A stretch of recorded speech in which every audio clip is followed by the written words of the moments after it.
एक ऐसा सोल्जर जिसमें ना कोई इमोशन है, ना कोई एहसास, ना उसे दर्द होता है, ना डर लगता है, न थकान होती है, ना वो चीखता चिल्लाता है, ना पीछे हटता है, ना सोता है और ना रोता है।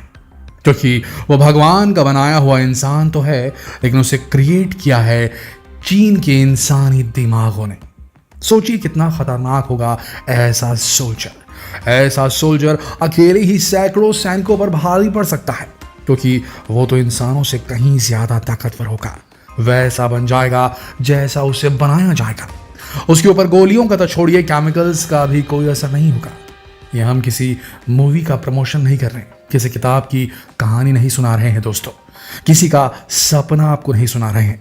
हम बात कर रहे हैं सुपर सोल्जर्स के बारे में, जैसे मूवीज में देखे होंगे आपने, किताबों में पढ़े होंगे आपने, जिनके खौफ को आपने सपनों में कभी न कभी महसूस किया होगा। ऐसा सुपर सोल्जर बनाने जा रहा है चीन। दुनिया की नजरों से बचकर चीन दुनिया पर राज करने के लिए दुनिया का सबसे ताकतवर हथियार बना रहा है, जीते जागते इंसान के रूप में, जो किसी मॉन्स्टर से कम नहीं होगा। कैसे बनाएगा चीन ऐसा कोई सुपर सोल्जर? कब से ये सब कर रहा है चीन? क्या आज की तारीख में ऐसी कोई टेक्नोलॉजी मौजूद है जिससे ऐसा इंसान बनाना मुमकिन है? कितना खतरनाक होगा ये सुपर सोल्जर? अगर आपके मन में भी ये सवाल गूंज रहे हैं तो वीडियो को अंत तक जरूर देखिएगा। आपने कैप्टन अमेरिका मूवी देखी है, आयरन मैन देखी है, यूनिवर्सल सोल्जर देखी है। ऐसी मूवीज में कैसे वैज्ञानिक अपने अलग अलग एक्सपेरिमेंट्स के जरिए इंसान को सुपर इंसान बना देते हैं, जो हमारे और आपके जैसे इंसानों से कहीं ज्यादा ताकतवर होते हैं। शायद इन्हीं 2-3 मूवीज को मिक्स करके चाइना ने ऐसा सोल्जर इमेजिन कर लिया जिसे PLA में शामिल करने के बाद चीन को कोई भी हरा नहीं पाएगा। चीन ऐसे ही सोल्जर्स को सच में बनाने की तैयारी में भी लगा हुआ है।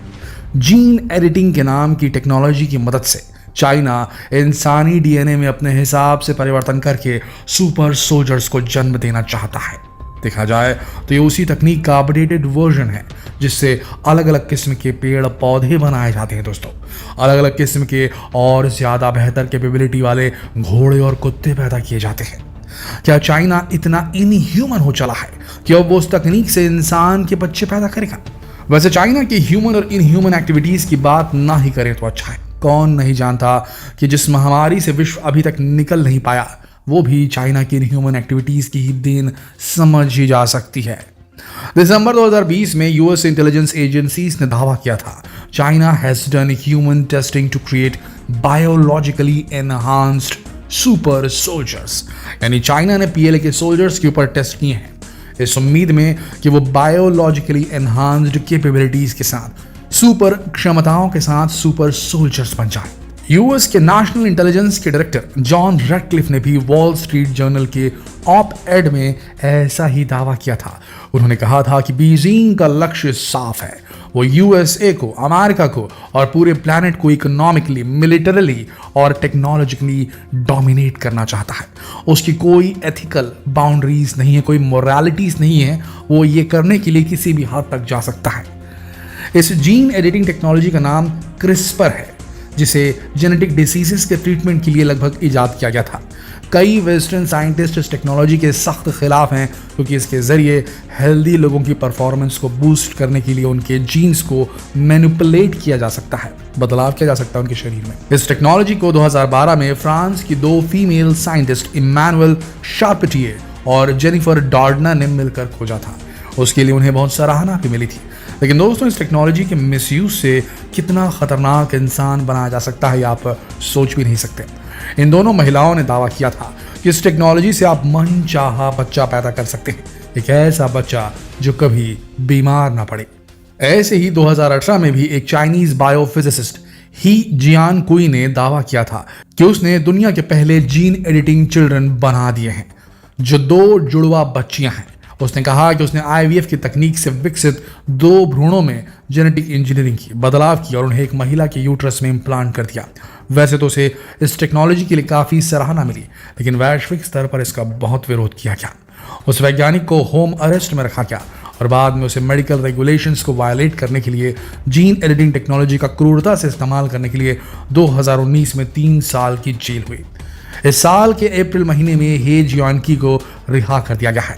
अमेरिका का दावा है कि 2020 से चीन इस टेक्नोलॉजी पर काम कर रहा है और सुपर सोल्जर बनाना चाहता है।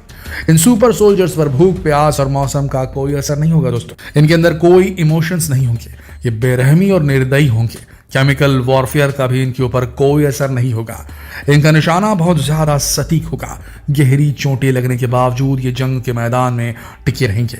न थकान, न भूख, न प्यास, न नींद, और किसी इंसान से कई गुना ज्यादा अलर्ट रह पाएंगे। ये सुपर सोल्जर्स बिल्कुल किसी राक्षस जैसे खतरनाक होंगे। इनमें मनचाहा बदलाव किया जा सकता है। अपनी मनपसंद कैपेबिलिटीज का इंसान बनाया जा सकता है।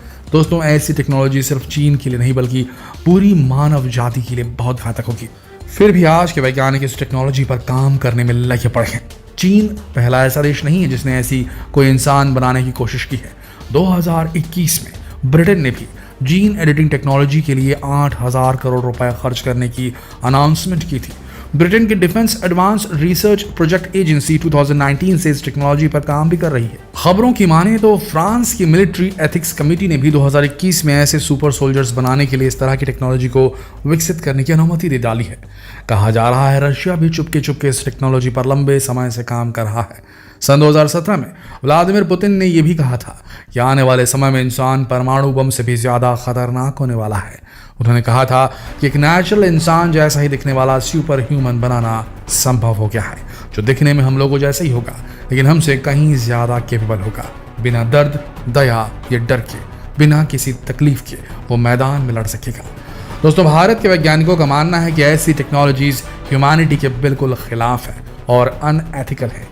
ये विज्ञान और तकनीक का गलत इस्तेमाल है। ऐसी टेक्नोलॉजी का उपयोग करके किसी की आंख, नाक, कान या दूसरे ऑर्गन्स बनाना सही है।